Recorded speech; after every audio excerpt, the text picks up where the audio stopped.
আজ আমরা যাচ্ছি কলকাতা মেডিকেল কলেজে। তার একটা বিশেষ কারণ আছে।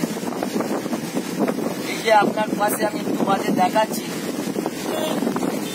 দেওয়াজ শেখ। এই দেওয়াজ শেখ মাসখানেক আগে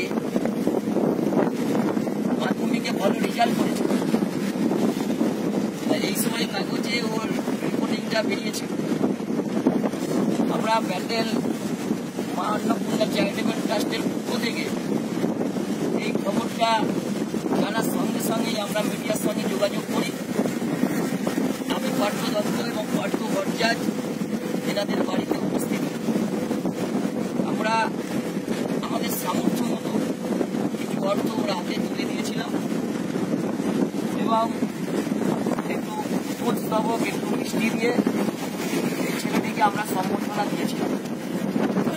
এবং তার বাড়িতে তার মা এবং তার আর এক ছেলে মেয়ে, তারা যেভাবে আমাদের আতিথেয়তা করেছে তা মুখে বলার আমার ভাষা নেই। একটা গ্রাম, আজ গ্রাম টালির চালের ঘর, টিনের চালার ঘর, সেইখানে গিয়ে যে আমরা এত সুন্দর আতিথেয়তা পাবো আমরা ভাবতে পারিনি। তার কিছুদিন বাদেই ওর মা আমাকে খবর দেয় ছেলেটা একটু অসুস্থ হয়ে পড়ে, নার্ভের প্রবলেম। তা আমি দীর্ঘ 1 মাস ধরেই তাদের সঙ্গে আলাপ আলোচনা করছি। চারদিকে আমার যেমন যোগাযোগ ওইটা করতে পারিনি। তো কালকে রাত্রে একটা খবর এসেছে, আমরা সেই হিসাবে আজকে মেডিকেল কলেজে যাচ্ছি।